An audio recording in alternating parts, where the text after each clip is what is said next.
Bonjour à toutes et à tous et soyez les bienvenus dans ce nouvel épisode de Spatialiste qui va vous prouver que les missions spatiales sont également utiles sur Terre.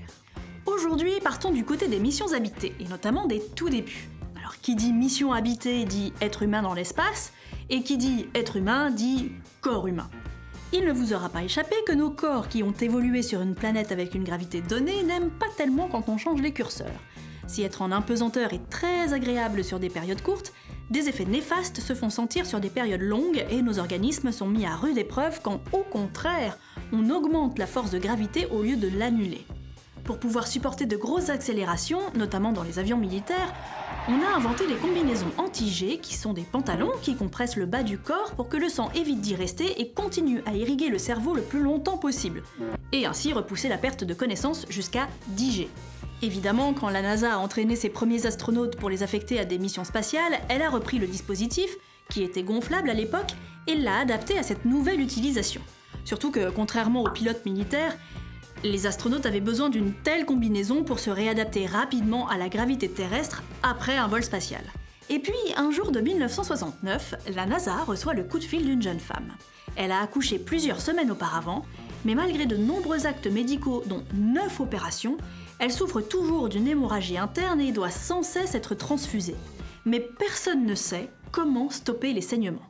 Il faut savoir que l'hémorragie du postpartum, c'est le terme technique, c'est la cause principale de mortalité maternelle encore aujourd'hui et même en France. Donc cette jeune femme était en danger de mort si aucune solution n'était trouvée. Les médecins et les ingénieurs de la NASA ont pris son appel très au sérieux. Ils se sont penchés sur la question, ont adapté rapidement le pantalon à un usage en milieu hospitalier et ils l'ont fait livrer. Les premières améliorations se sont fait sentir au bout de 10 heures dans cette combinaison et 3 mois plus tard, elle était complètement guérie. Mais l'histoire ne s'arrête pas là. La NASA a continué ses recherches sur ce sujet et a publié un rapport en 1989 dont les conclusions ont été reprises et utilisées par une entreprise pour mettre au point le même type de dispositif, mais non gonflable. Ensuite, je vous la fais courte, mais une professeure en gynécologie qui lutte contre la mortalité maternelle à travers le monde tombe sur ce dispositif. Elle décide alors de s'associer à 2 autres chercheurs et à un scientifique de la NASA pour faire une expérience au Pakistan, et les résultats ont dépassé leurs espérances. Le nouveau dispositif a permis de sauver 13 personnes sur 14. Bien entendu, c'est un trop petit échantillon pour avoir une réelle valeur scientifique. Du coup, puisque ce premier test était encourageant, ils conduisent des essais cliniques plus poussés pendant plusieurs années, avec notamment des études comparatives au Nigeria et en Égypte. Dans des résultats publiés en 2007, les chercheurs annoncent que le dispositif réduit la perte de sang et la mortalité des patientes de 50%, ce qui est considérable. Les études et les actions sur le terrain se sont poursuivies et en 2012, la Fédération internationale des gynécologues obstétriciens et l'OMS, l'Organisation mondiale de la santé, ont validé le dispositif et l'ont inclus dans leur traitement des hémorragies du postpartum.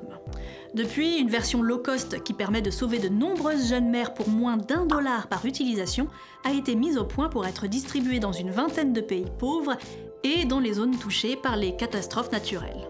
La professeure ne manque jamais de rappeler à quel point la NASA a joué un rôle important dans le développement de ce dispositif anti-hémorragie qui pourrait potentiellement sauver la vie des 70 000 femmes qui meurent chaque année de ce genre de complications après un accouchement. Alors, la prochaine fois que vous avez envie de dire qu'on ferait mieux de prendre soin des populations pauvres plutôt que d'envoyer des gens dans l'espace, pensez aux combinaisons anti-G et à toutes ces mamans sauvées. J'espère que cette vidéo vous a plu. Si c'est le cas, n'hésitez pas à mettre un pouce vers le haut, à laisser un commentaire et à la partager tout autour de vous. Et surtout, n'oubliez pas de vous abonner à la chaîne. Je vous dis à très vite pour un autre épisode de Spatialiste sur String Theory.